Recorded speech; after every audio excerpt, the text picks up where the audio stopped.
Hi everyone, welcome back to month 8 of the Road to 100k series with the 5 percenters.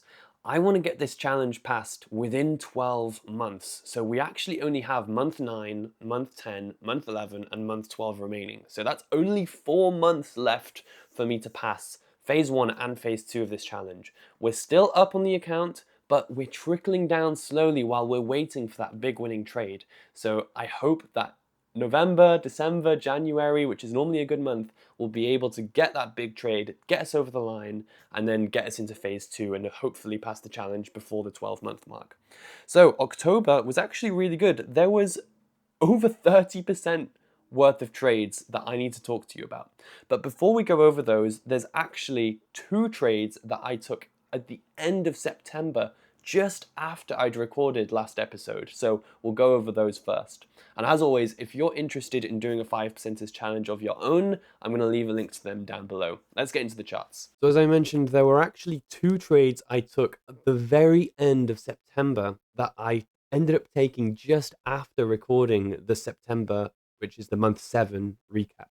So I'm going to be talking about these 2 trades at the beginning of this recap now. So the first trade I took was this flag on AU, and I took it on September 29th. Now, prior price action was great. We had this descending channel with a smaller descending at the end, arguably, which is great. And we had an established trend out of this. So I'm seeing the established trend here, like that. The only thing I can really see going against this trade is you could potentially call this candle right here a shift. I would say worst case scenario, that's like a soft shift. Comparing this candle to the candles in the impulse, it's not really showing a huge amount of bearish momentum. Now, the actual entry is right here. And you can see that I ended up getting in at a slightly better price because I was a bit late to getting into this. So I managed to get in on this trade at around 3.5 pips better price. And you can see if I take it back right here, we immediately rejected right before I entered. So I got in just in time. And at this point, I was able to reduce my risk to around, what would we call that? Negative 0.4%, perhaps? Negative 0.3%.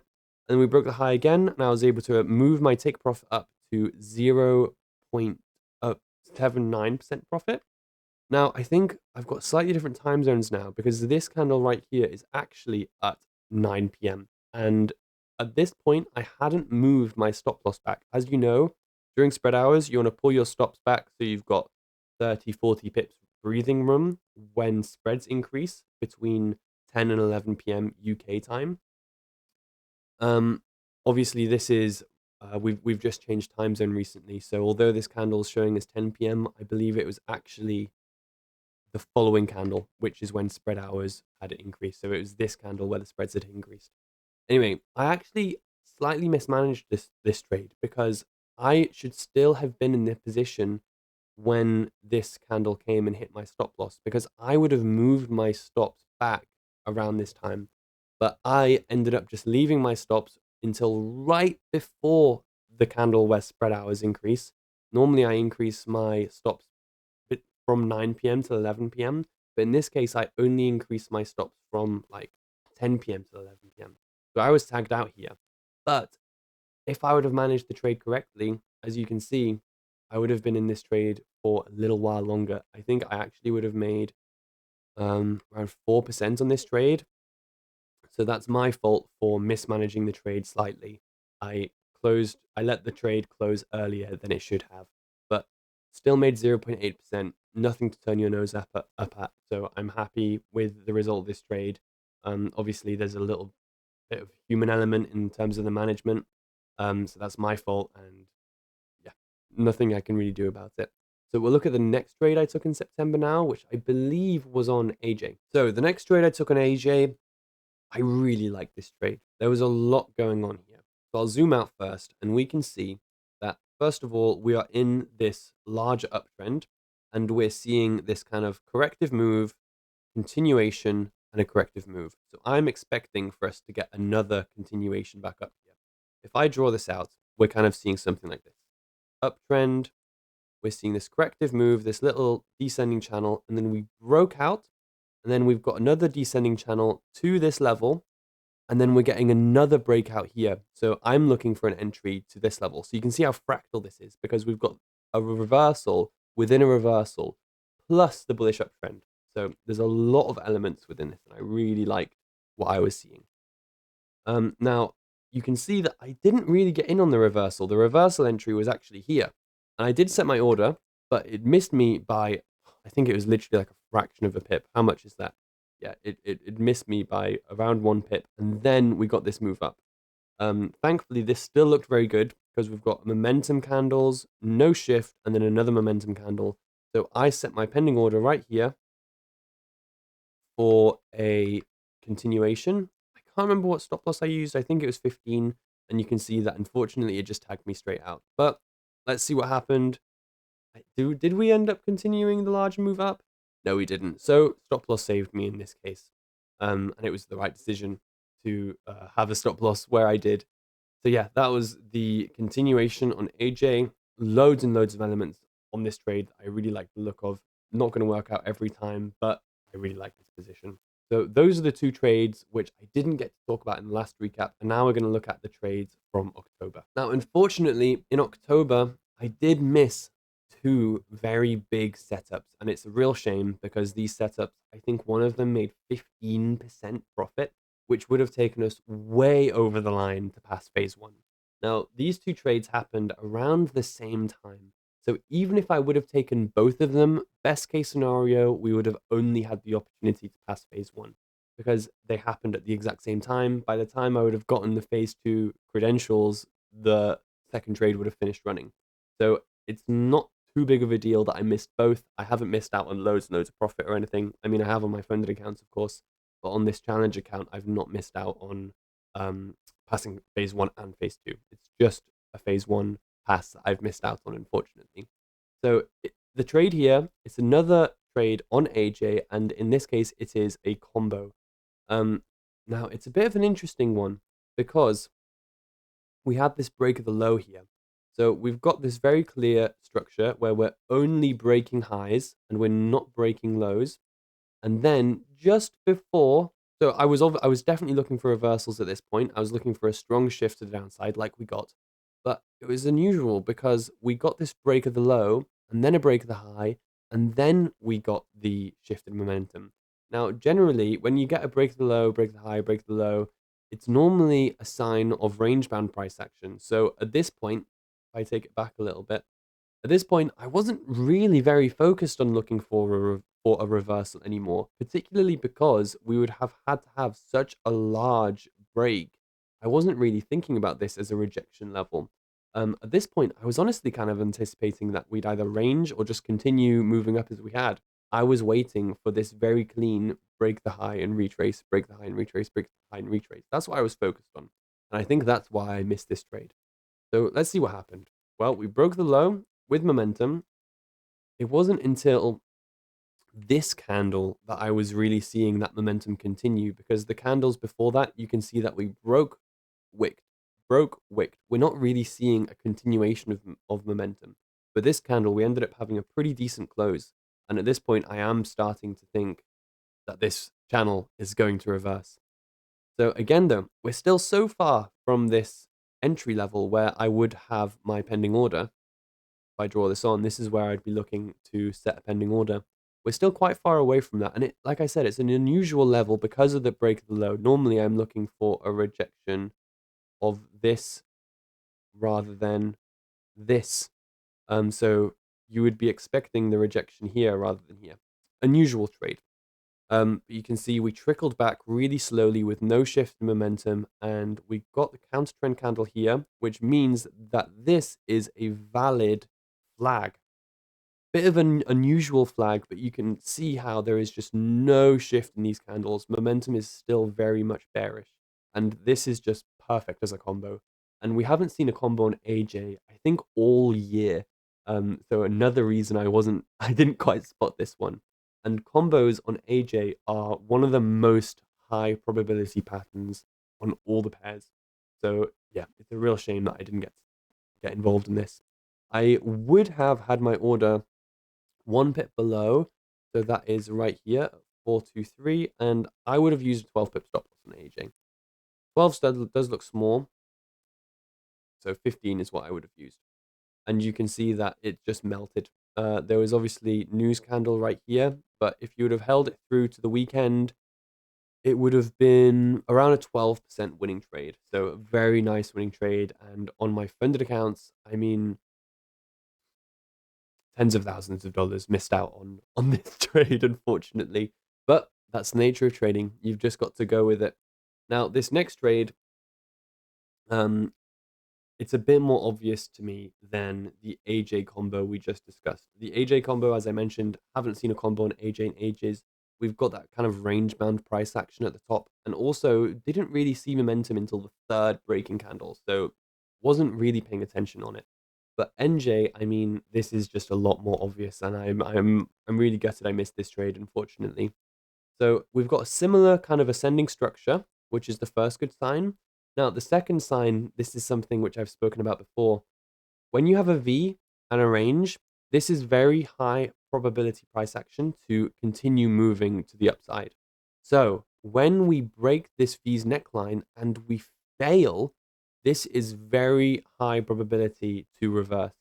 Because this price action is so bullish, when I see it fail and start moving to the downside, that shows me a lot of selling strength to be able to defeat this strong buying pattern.